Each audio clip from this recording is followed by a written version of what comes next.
31st Contact Part 2. Continuation of the 31st Contact report from the trip with Sim Yaase on 17th July 1975, pages 361-377. So these things discussed are only for you, and they fall under the seal of secrecy for other human beings. It is very important that you do not let them become revealed, because they must not influence the happenings of your world. You must not name these things officially until they have already happened. But that is then at your own discretion. You can rely on me. You know that. We know that. You are a very interesting human being, because never before has Asket put so much trust in an Earth human being, not even Sim Yaase. I am very honored by that, Nera. Thanks. We must prepare slowly for the return. Oh dear. I wish I could stay here forever. I feel so comfortable here. That's up to you.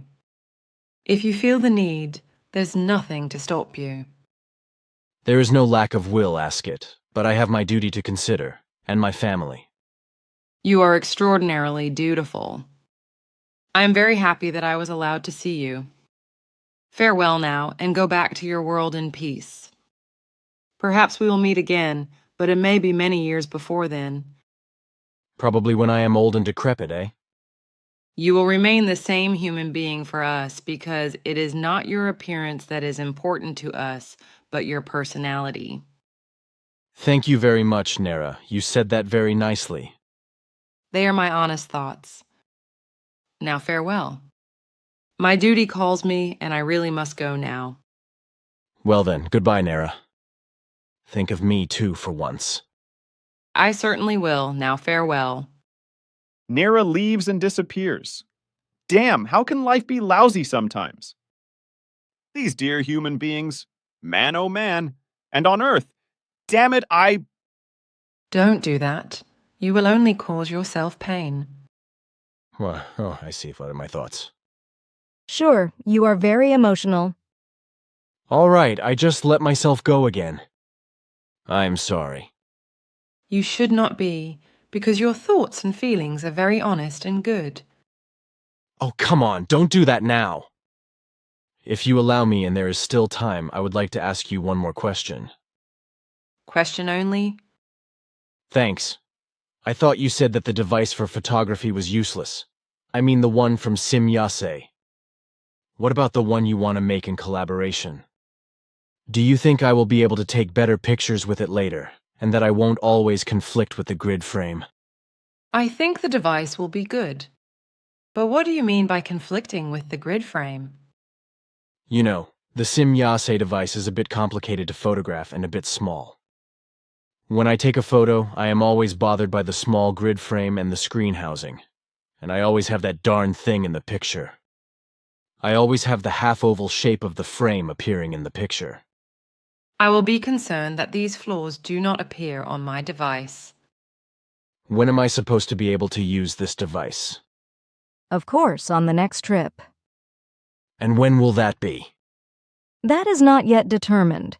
In any case, it may take very long years or even decades until then, if at all. However, before going on another journey, I will kidnap you to another dimension. What do you mean by that? Each dimension of a universe has different parallel universes with parallel worlds. They are parallel dimensions or other space-time structures. So also beyond your home world, the Earth, other dimensions and worlds exist.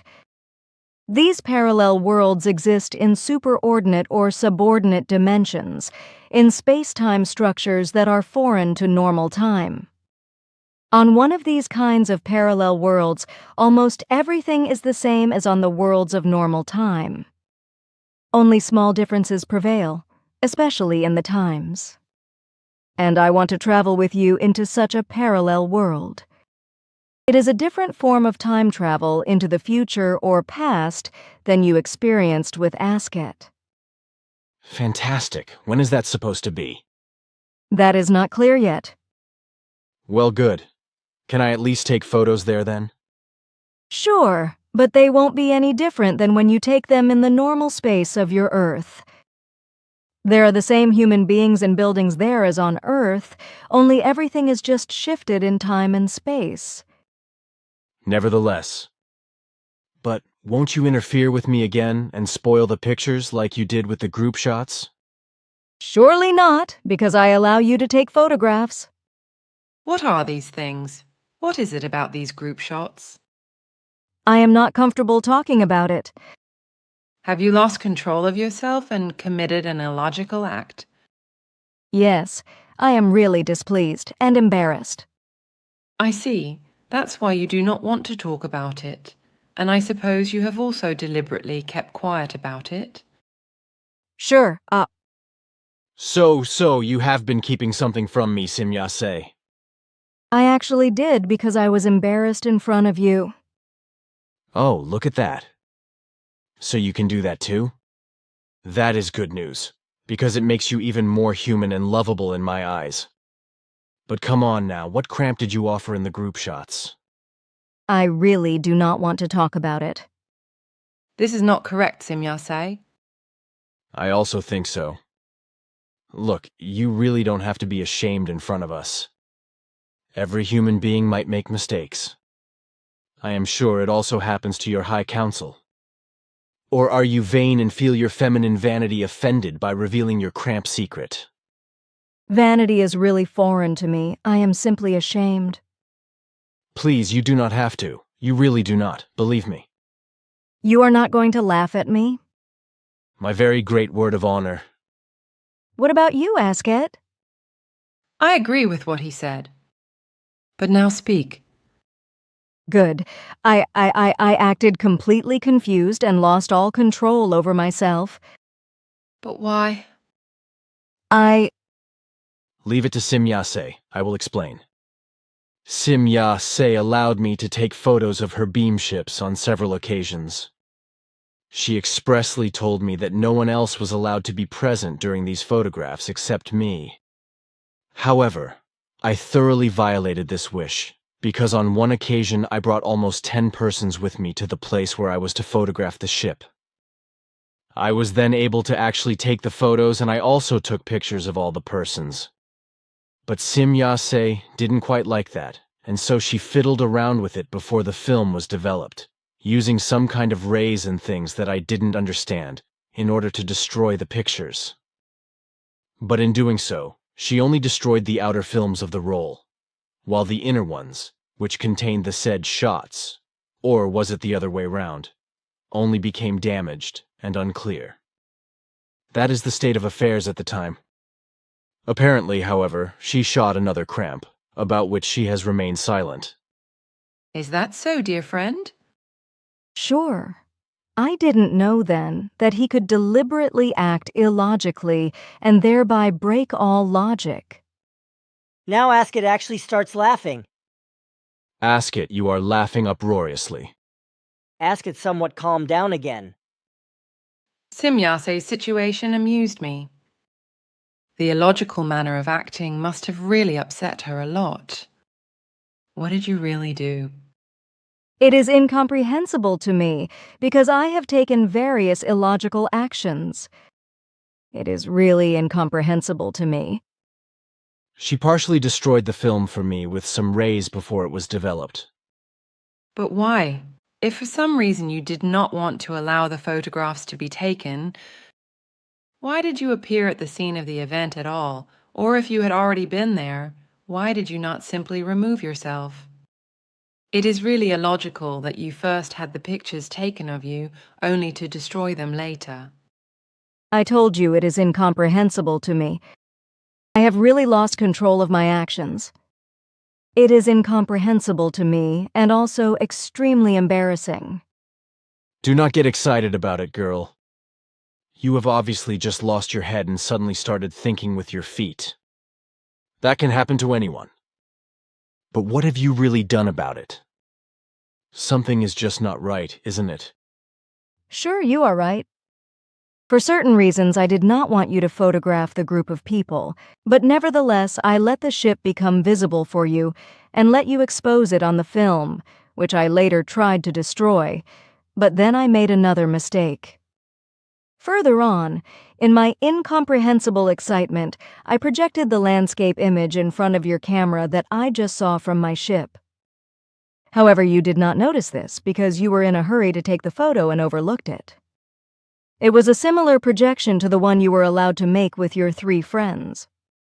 Therefore, there should actually be 2 different images on your negatives or slides that flow into each other. At least in some of the pictures. I also sent out a focused light source at the same time as the projection in order to overexpose your film, but incomprehensibly, I did not succeed either. The light energy only produced the effect of a double exposure, which did not destroy the images, but only damaged their sharpness. Finally, I wanted to do one more thing and sent out an elimination beam shortly before the film was developed in order to destroy the film. But in my excitement, which I simply cannot understand, I programmed everything exactly in the reverse order, which destroyed the wrong half of the film.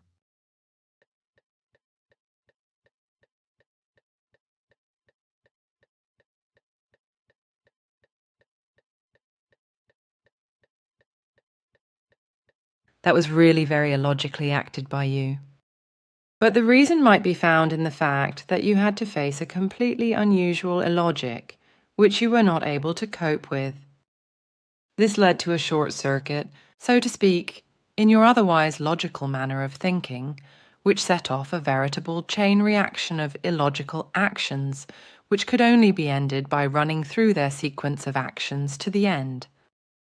Sure, it must be so, but I do not understand why I could act so irrationally. That is very simple. A human being who thinks only logically can no longer imagine illogic at all. But if such an illogic approaches him or her, they are no longer able to overcome it with their logic and fall into a confusion. This confusion, however, triggers illogical conclusions that lead to such actions. These in turn have to die down before rational logic is able to break through again. That is very precisely explained. Sure, now I understand. But it is very difficult to get into a form of thinking that is unusual. You are certainly right about that, Simyase. But I think it would be very good for you, and perhaps also for others, to venture into these forms of thought and explore them. Logic alone can be very dangerous if illogical forms are allowed to play into it. I believe that logic and illogic must work together in order to exist. One complements the other. Again, that is very precisely explained, and it is also actually so. I only understand this through this conversation. So I still have some learning to do in these things, too. Then you have a good teacher, as the human beings of Earth say. Sure, I have already learned many things from him, and his teachings are very lasting. Unfortunately, however, we really must hurry now. We have already overrun our time. You can settle this again with a short time leap, can't you? Sure. Is this supposed to make me younger again, or maybe a little older for a change? A few seconds younger. Then it's not worth talking about. You see, I am getting sophisticated about these things. Now really enough, dear friend. Farewell, and let your thoughts be with us. It was a wonderful pleasure for me to see you again. Farewell. Ask it. What is it with you, girl? You, girl, you are crying. What is it? It's all right. Now farewell, and perhaps we will meet again. Man, I suddenly feel queasy. The poor child. It hurts him very much. Such a dear child, it is indeed sad and very moved. How sweet it is. I will push off, otherwise I will also start crying. Ah, they are already coming. Good, they are still talking and do not notice my thoughts. Man, that dear child, how sad it is all of a sudden. I would better not say any more, or she will cry again. It is very sad. Ah, good, here is the boat. I will disappear in it. Good, I am in. Oh, man. Oh, man. How can such a farewell hurt so damn much? Man, oh man. Stop your thinking now. It's just good Ascot did not pay more attention or she would have really cried more. She is very sad because you are a very good and dear friend to her. I know, Simyase. That's why I ran away so quickly.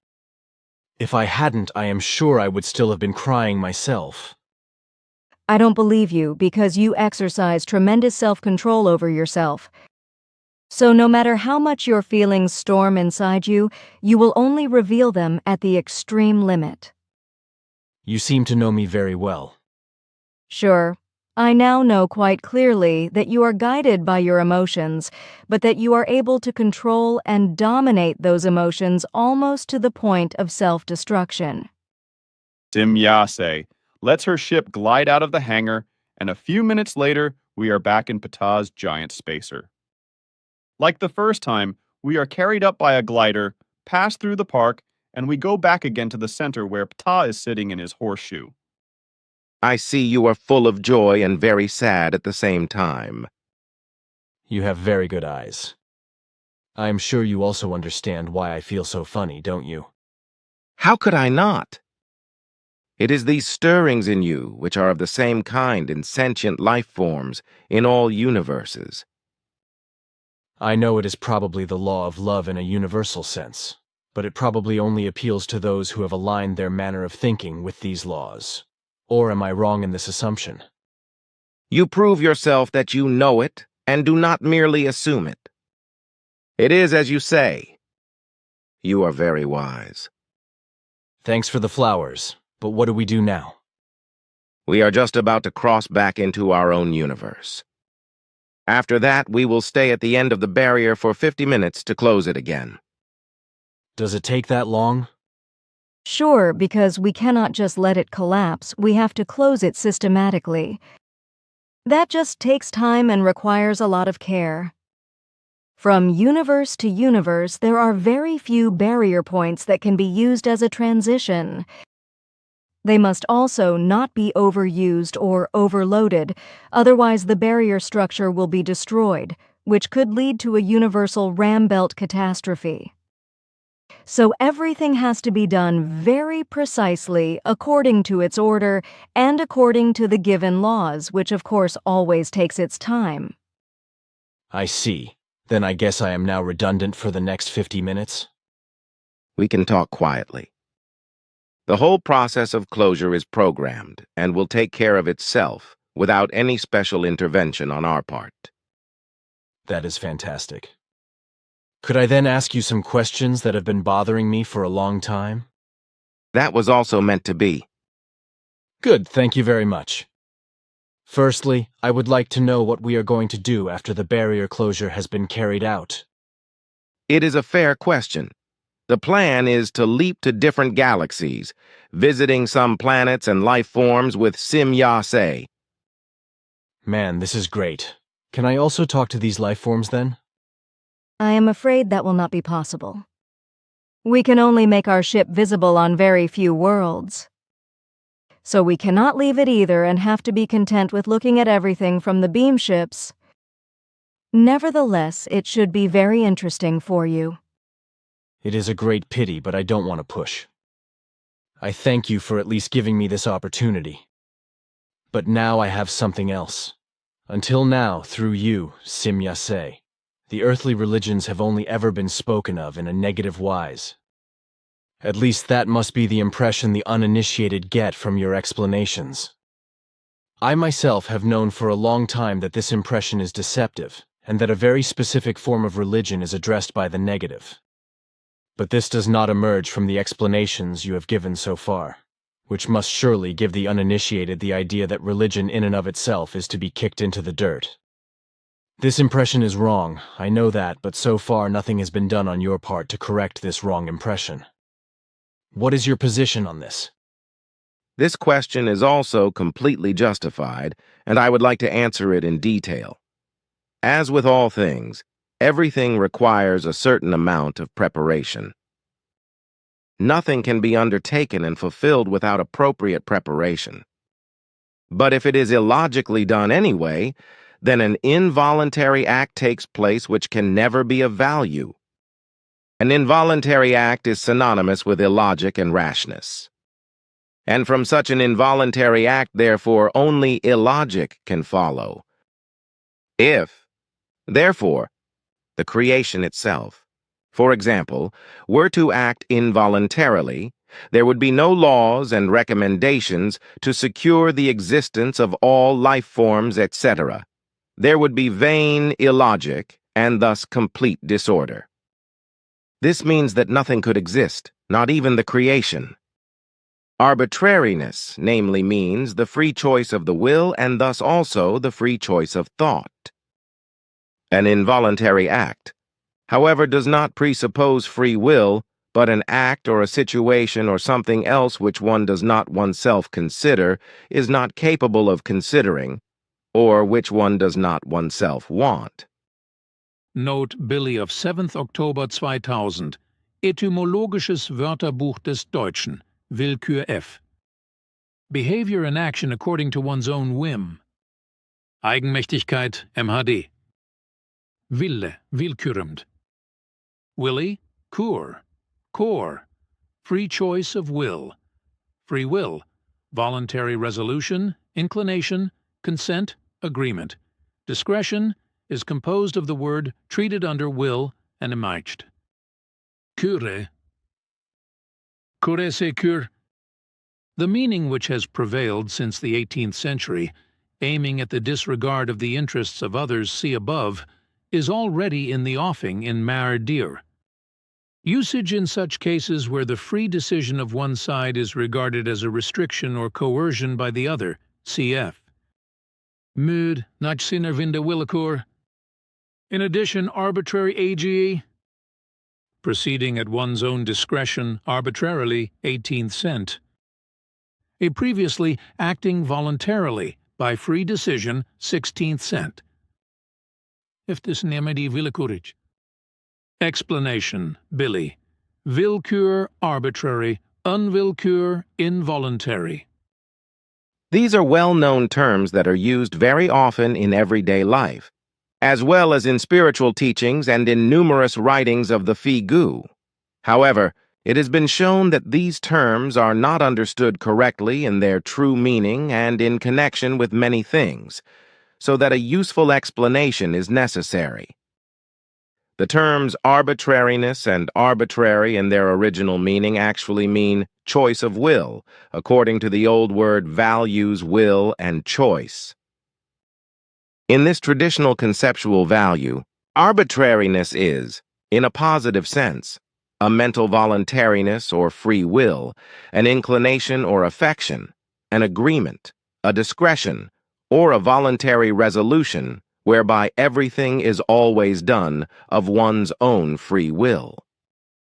If a considered action wants to be done or a considered word spoken, etc., then free will as well as conscious free thinking is therefore necessary for this, through which a conscious and thought-out thing therefore comes about, but which can be negative as well as positive, according to the human being's liking. If a conscious thinking according to free will is brought into use, then an arbitrariness, respectively, an arbitrariness takes place. Consequently, therefore, a conscious thinking according to free will is just as arbitrary as also an action, which is preceded by a conscious thinking according to free will. Arbitrariness or arbitrary, therefore, does not mean anything negative according to old conceptual values, but something positive, such as acting according to free decision through conscious thinking according to one's own free will. So everything that human beings do of their own accord must be based on arbitrariness, on the conscious choice of their free will, regardless of whether something negative or positive results from it. Thus, it is not possible for the human being to do or undertake something intended by him or her without making an effort of thought, within the framework of free decision by his free will. In the 18th century, a further conceptual value was created for arbitrariness and arbitrary, namely, a completely negative value that expresses itself in the form of disregard for the rights and interests, as well as the body and life of other human beings, but also through ruthlessness, arbitrary measures, arbitrary rule, negative arbitrariness, etc., and coercion as well as arbitrariness, negative action using one's own might, unrestrained, absolutist arbitrariness and threats, etc. in this sense. Therefore, the terms arbitrariness and arbitrary or arbitrariness, etc., are of a decidedly negative sense and value. Consequently, there is no longer any connection whatsoever with the original positive value. An involuntary act presupposes that no thinking power whatsoever determines or can determine an act. This means that an action takes place involuntarily or without thought and without consistency, which can or must always lead to negative effects and events. Such involuntary actions, however, are only capable of life forms that have not yet recognized the mental consistency in their course of action. In other words, this means that such thinking life forms are still in very minimal values in terms of consciousness and do not yet have control over their thinking form and thinking power. Thus, they are also able to act involuntarily, that is, without prior deliberation, without prior corresponding thought work. They simply have not yet learned to really think. If this were also the case with the creation, then nothing would exist, for through illogic in this form, everything is destroyed before it is even created. A positive arbitrary act or process means real life in contrast to involuntariness. That is, an arbitrary act presupposes a rational thought capable of determining the consistency of an action. This means that the existence of an action is consequently assured. This in turn states, the consistency of the action is logical. Arbitrariness, then, is logic and deliberation, and secures the existence of the action. Thus, by the logic of the creation itself, it is clearly evident that it is therefore arbitrary, deliberate, and logical action, and thereby secures the existence of all life. Only where arbitrariness is given can the consistency of an action be determined and thereby life be begotten. Arbitrariness is therefore necessary in all things, so also in the search for and dissemination of truth and knowledge.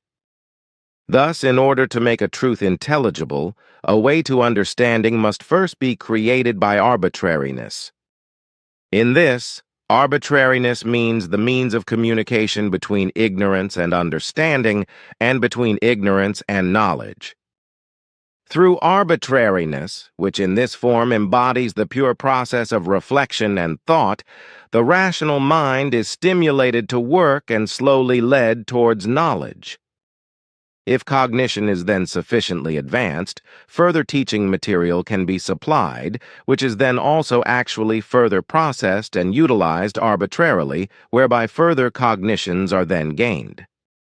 In a course of instruction, then, arbitrariness is of very great importance, for only through it is the logical consistency of the course of instruction guaranteed. But never can a doctrine be taught in its deepest insights at the beginning of the teaching. The necessary preparatory work and introductions follow first, in order to gradually penetrate into the center of the teaching and impart the actual knowledge. This process cannot be reversed, for this would mean an involuntary act, the consistency of which in the course of action would have to lead to disaster. Take the example of one of the professional teachings, as these are usual with you on Earth. If a human being of your Earth wants to become a physicist, he or she cannot immediately occupy himself with the deepest secrets and with the deepest knowledge of this profession, and immediately learn everything. First, he or she must laboriously enter into the preliminary work and learn everything slowly from the bottom up. When he or she has done this and acquired a certain knowledge, only then can they occupy themselves with deeper things and slowly penetrate into the center of knowledge of the profession. It is exactly the same with spiritual teaching. Therefore, my daughter has not yet reached into the deeper things of spiritual teaching and explanations, for first the seed had to be sown. This in turn first had to adapt itself to the soil, insofar as it fell on fertile ground. Then everything had to be enriched with vitalizing forces in order to be able to germinate. That is to say, the teaching parts and explanations, etc., delivered by Sim-Ya say so far, were and are the foundation stone for the main work which actually follows only now. What has been transmitted so far is in truth only the preliminary work by which Earth humans must be prepared for the core of truth. This, then, is an introduction and preparation for understanding and grasping the subsequent teaching and explanations. If, therefore, Sim-Ya Say has hitherto spoken only in a negative form about the earthly religions, this has its justification in the fact that thereby Earth humans had to be made aware of the falsity and unreality of their religions, for these are in every form evil and unreal, as is not the case elsewhere in these forms on the worlds known to us in this universe. When, therefore, the earthly religions are spoken of, they are meant in their negative forms, as they exist and find their applications and effects on Earth. Religions in this sense are a deadly danger not only on Earth or for the human beings of Earth, but they also hold deadly dangers for other worlds in this universe. Religions, in the sense in which they exist on Earth, are indeed unique in the realm of the universe as we know it, and we find no equal in any realm. As a deadly danger, false religions dominate Earth humans and with them the whole planet, and have been stunting your world in terms of consciousness for thousands of years. All progress in consciousness is blocked by these religions and cannot progress. The evolution of consciousness, and also the evolution of the spirit of Earth humans, are hindered by the false teachings of the religions.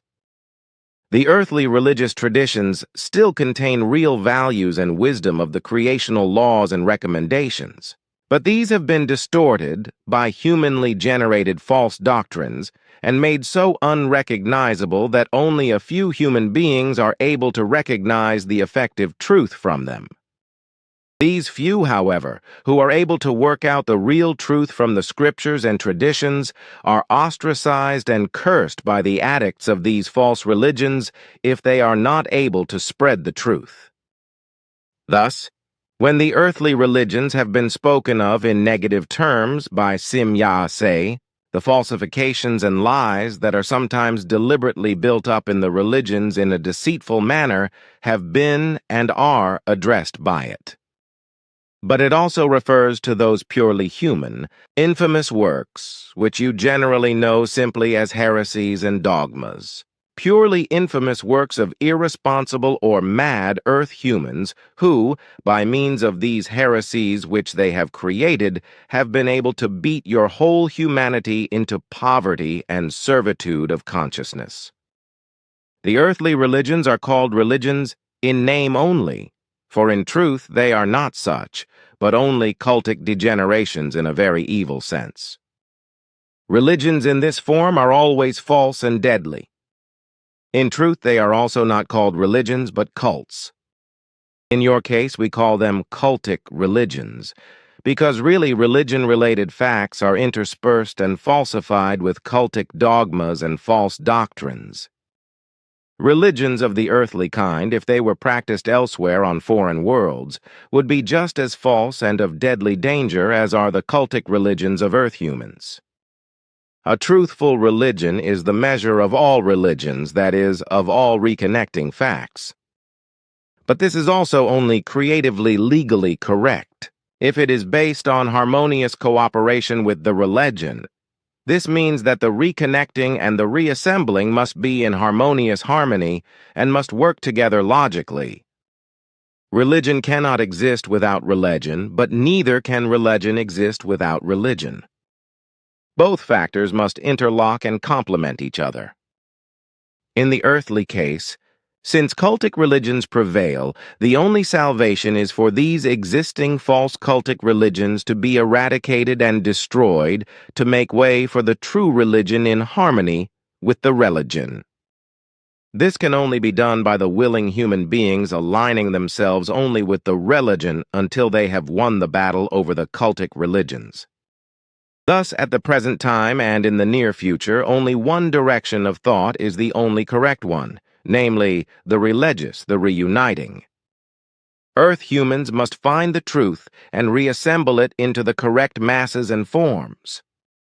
He or she must therefore think and act in a religious manner, so as to find again the truths from the real religion, and to assemble them into the attained complex of religious knowledge. Only in this manner does he or she tread the correct path and follow the laws of the evolution of the spirit and the evolution of consciousness. In particular, the heresies of earthly cultic religions rest in cursing and blaspheming and denying the creation. It as omnipotence is questioned and replaced by blasphemous heresies by a God who is supposed to be the creator and who is also called Lord of all things. But the creation is in truth the Gewalt, the Almighty, and the glory itself. Through various circumstances, and not least through the megalomania of human creatures, IHWH's Wisdom Kings, people's leaders and human race leaders, who are called God in earth-human terms, have been pressed into the conceptual form of a creator and declared mendaciously to be the highest in the universe, namely creation itself. This is still evident today in the form of address of earth humans when they speak of their God as the creator. The concept of the masculine, of he and him and the God, could not be erased even over many millennia by the representatives of religion. Consequently, this concept still bears witness to the humanity of the God and Creator and the gods on earth today. Earth humans, however, in their thoughtless stupidity and in their unwillingness to surrender to the truth, have been incapable of thinking about these things for a very long time. Stupidly, he or she continues to defend the cultic religions, which are without exception attuned to some earth human being and to a heavenly deity.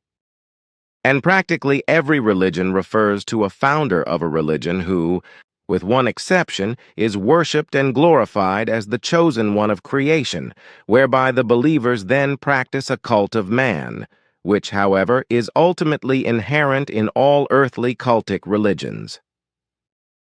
Creation itself is completely disregarded and condemned to nothingness, because through the cultic religions it is replaced by the madness of a human substitute and by a God creator. Creation itself, as the absolute omnipotence and glory of all being and being, is viciously denied and condemned. Whether this is done knowingly or in compliance with cultic religious heresies or as a result of other world views, it remains the same. In any case, it means the most monstrous blasphemy of the creation that can be thought or uttered by any life form. Apart from the creation itself, nothing is venerable, universal, loving, omnipotent, eternal, and awesome. It is the beginning and the end of all being and being itself. Apart from her, nothing is existent. This is very detailed, and I believe that this in and of itself should be understood by all human beings, even those who are caught up in their unreal religions. I think that this explanation of yours should be sufficient to dispel the impression that religion in and of itself is simply wrong and should be eradicated. In my opinion, your words clearly state that in the negative sense, only cultic religions are being spoken of. That is to say, those that have been falsified beyond recognition by man-made dogmas and other false teachings, and through which the creation is blasphemed in the most evil forms. These blasphemies therefore also include all worship and sanctification of any human beings and objects, and to the same extent also the calling and elevating of a human being into the conceptual form of a creator, or a creator's messenger, for a creator in the cultic religious sense is never the creation. A god, a creator, Or otherwise somehow a human being or other life form can never be the creation itself. Creation is neither a he nor a she, for it is quite simply the creation, the sexless one, thus effectively an it. That is how I see it anyway. You evoke astonishing emotions in me, for your words correspond to the exact facts of truth. You have become very wise. That is your opinion.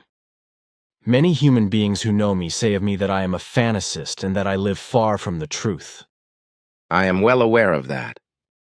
But I also know that only such human beings claim this of you who are biased by religious heresies or who move in unreal and false free-thinking paths and deny the existence of the creation in its true being. In this respect, you will also have to make your experiences again shortly, when you are again accused of lying and untruthfully accused of consistently denying and rejecting other UFO contact people. That is snappy. Who is going to initiate this again? You have known about this for about 20 years. You will come across it again early on. Presently, it has slipped from your memory. So you don't want to talk about it? Well, let's not. But now another question. Recently, it was explained to me that in various governments of our Earth, extraterrestrial intelligences are carrying on their activities and are even permanently employed there. What is this all about? Can we believe these statements? You call such things fairy tales. So this means that there are no star people working in our Earth governments? That's what it says. If these statements were true, then peace would have come to Earth a long time ago, and earthly humanity would have been taught the truth by the governments. But since we extraterrestrial life forms, according to our directives, have no right to interfere forcibly in earthly affairs, we must confine ourselves to the form of selecting predetermined Earth humans for this purpose in order to be able to transmit our knowledge through them. If we had the right to interfere in the form of being allowed to act in government offices, then we could also show ourselves in public. I would then also not have to worry about being harmed by governments, the military, criminals, etc. Furthermore, it would also be impossible for us, in terms of vibration, to get involved with Earth humans in a direct or personal manner, because we would lose our control over ourselves.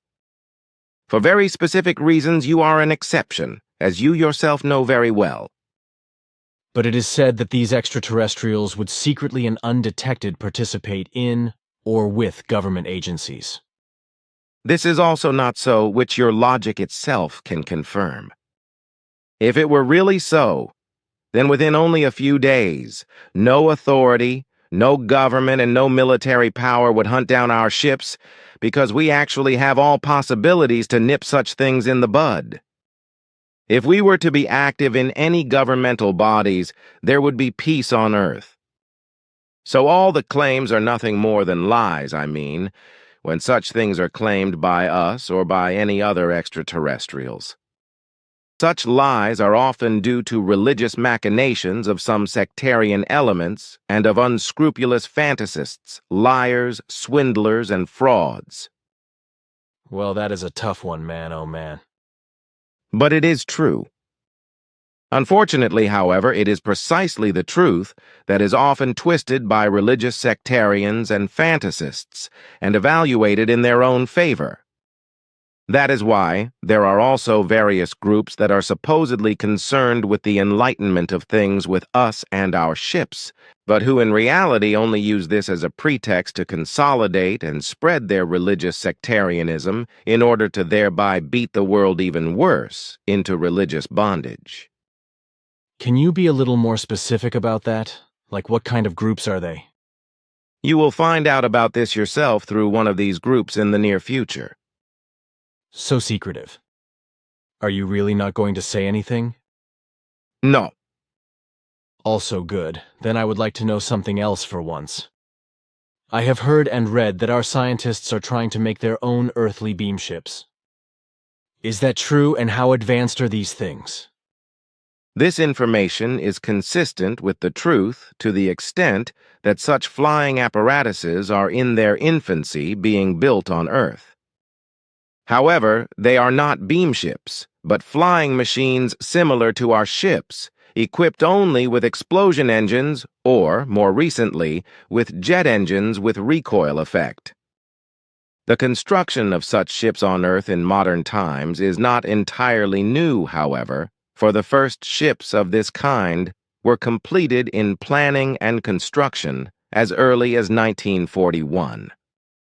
In mid-February 1945, the first flights were carried out up to altitudes of around 12,500 meters, developing speeds of just over 2,000 kilometers per hour. It was all commissioned by the Führer of the Second World War, Adolf Hitler. At the end of the war, however, everything was destroyed so that it would not fall into the hands of the enemy. Various plans and devices and apparatuses, however, were overlooked and fell into other hands.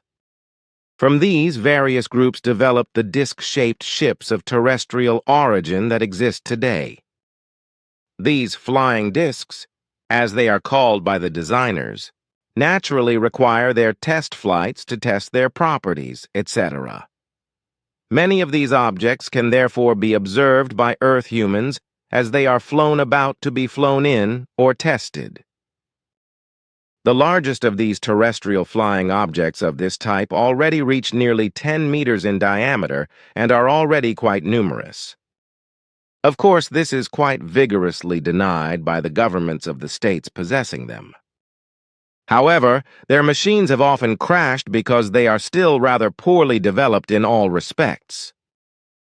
But the uninitiated human beings of Earth live in the mistaken belief that these flying discs they observe are of the same kind as our beam ships and come from extraterrestrial worlds. So that is how it is. Then several of the UFOs observed around the world are not UFOs at all, but simply terrestrial flying discs. That is so, yes. Often they are also forced to make emergency landings because their constructions, devices, and apparatus are still very inadequate. Their explosion engines and jet engines, which they recently also want to operate atomically, but which are still wishes for the future, very often cause combustion damage. Human beings who come into the vicinity of such combustion fires are so often also threatened by dangers of atomic radiation, starting from experimental atomic reactors, which are supposed to serve for propulsion, but which will not succeed for a long time yet. If distressed ships of this kind are approached by observers, by which I mean that they go near them, then they are often frightened by the occupants, or even abducted and deported in order to ensure their absolute silence. Such occurrences are unfortunately not uncommon on the Earth, but through the ignorance of human beings and various unreal enlightenment-striving groups, they are invariably attributed to extraterrestrial life forms. In truth, there are probably also malignant intelligences from outer space that haunt your Earth or stray there, but there are not so many of them that they would be of great significance. Most observations of flying discs with human predations are of terrestrial origin. Earth humans should be aware of this when they encounter any flying discs whose occupants are well aware of the fact that very many human beings believe these objects to be of extraterrestrial origin. This knowledge is also very often exploited by them by imagining some gullible Earth humans as extraterrestrial intelligences. Aware of their religious power, they also do not shy away from pretending to be angels and God's messengers and appearing as saviors of Earth humans, whereby they then proclaim the deceived gullible to be contactors and assign them mysterious missions, which are supposedly for the benefit of Earth humans, but which in reality only serve their own profit and the benefit of their own country's espionage. The most popular places of origin these malevolent deceptive elements and occupants of earthly flying discs name are Venus, Mars, Jupiter, Saturn, and Uranus. But also, the nearest neighboring systems of your solar system have to serve for this, as well as the Pleiades in the coming time, when you will have become world famous through your contacts with us. In the process, my daughter Simya Se and my person will also be falsely accused of being contact beings with Earth humans who are fraudulent in this respect, as well as alleged Pleiades beings who do not exist. You amaze me, Ptah. I have known all these things since my childhood. Even Svath and Asket told me these things, but I was always strictly enjoined to keep silent about them and not to let them become revealed under any circumstances. But now you are also explaining them to me again, knowing that Simya Se will tell me everything later, because I am supposed to write it all down. Or are these things excluded and not transmitted later? Do I have to continue to keep quiet about it? The time of having to keep silent is very far advanced, which is why you have also received permission from Asket to reveal everything now. So it is also with this knowledge. The time is ripe, so you are also allowed to name this knowledge, and your duty of silence becomes invalid. Simya Se will therefore convey my explanations to you verbatim. But now our time here is also over, and we prepare for the first leap. I thank you for all your explanations, Ptah. Now, where are we actually going? Since through our technology all distances have become of absolute insignificance, we can leap here and there, once closer to Earth, then again much further away. The order is unimportant. Anyway, we will show you some very important and very interesting things.